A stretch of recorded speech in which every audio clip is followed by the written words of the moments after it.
800米范围播出之后，最明显的一件事就是越来越多人开始认真讨论徐凯的演技了。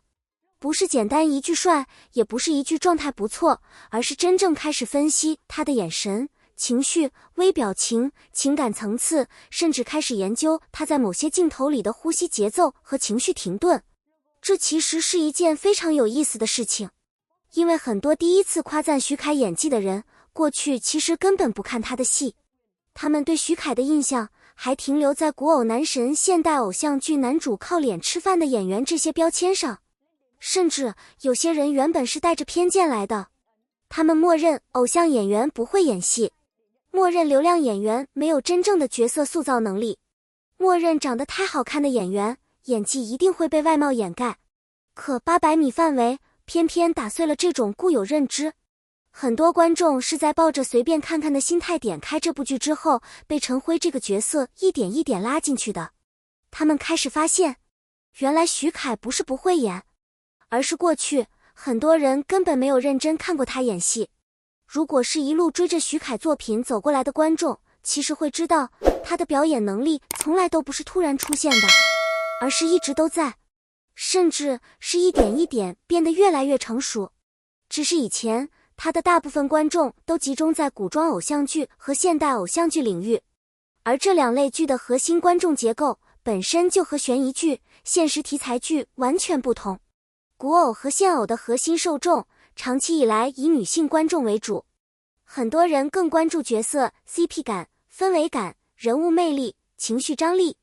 但悬疑剧不一样，悬疑题材的观众更复杂，年龄层更广，男性观众比例更高，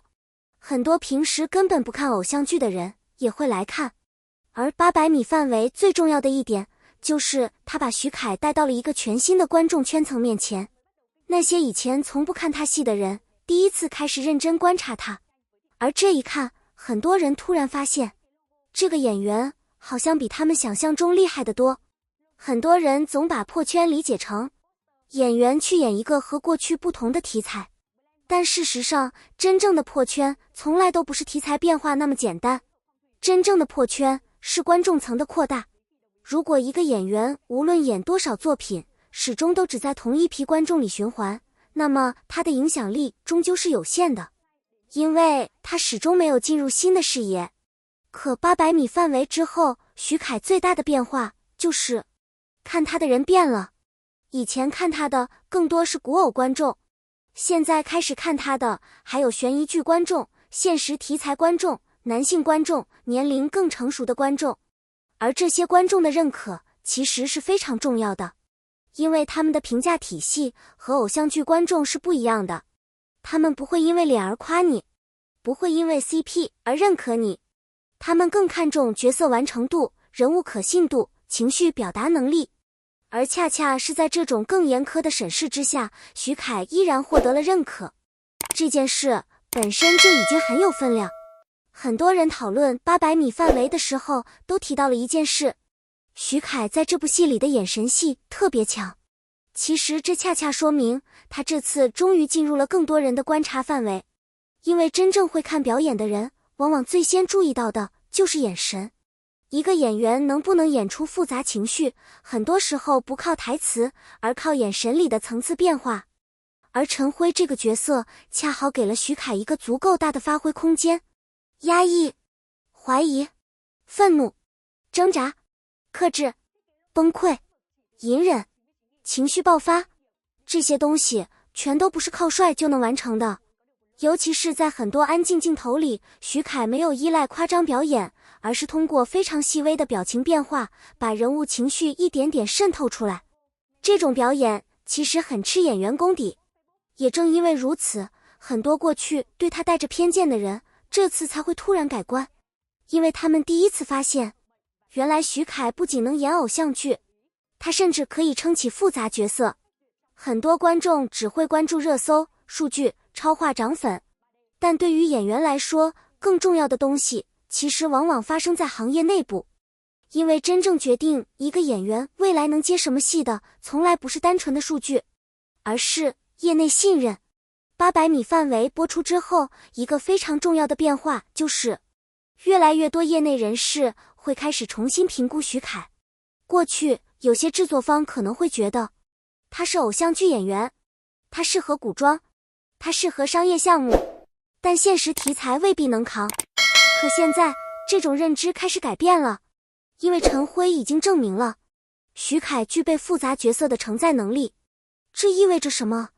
意味着未来当现实题材、悬疑题材、年代题材、正剧题材需要寻找20至35岁之间男演员时，徐凯会开始进入他们的考虑名单。而这一点其实比任何热搜都更重要，因为这是职业生命线的改变。娱乐圈里最危险的一件事就是被类型固定，很多演员一旦被贴上标签，就很难再出来。有人永远只能演霸总，有人永远只能演甜宠，有人永远只能演古偶。而徐凯这些年其实一直在努力做一件事，慢慢撕掉单一标签。800米范围不是他的转折点，更准确地说，他像一个放大镜，他把徐凯原本就有的能力放大给更多人看见了。于是大家开始意识到，这个演员并不只是偶像剧男主，他其实具备跨类型发展的潜力。而这种定位变化对于演员来说意义极大，因为只有当行业认为你什么都能演的时候，你的职业道路才会真正变宽。这也是为什么800米范围的价值远远不只是播出成绩那么简单。现在有一种很奇怪的现象，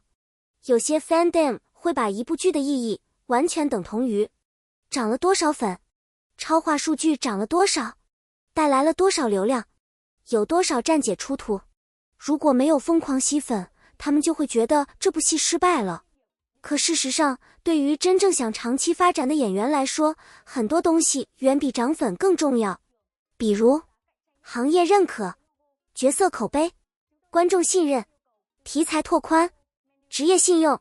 这些东西短期可能看不到，但长期会决定一个演员能走多远。800米范围带给徐凯的恰恰就是这种长期价值，因为现在越来越多人开始相信徐凯是可以演复杂角色的，而这种信任会直接影响未来的资源。未来当一个高质量悬疑项目找男主时，徐凯会被想到；当现实题材需要年轻男演员时，徐凯会被考虑；当年代剧需要复杂人物时，徐凯也可能进入候选名单。这才是真正的收获。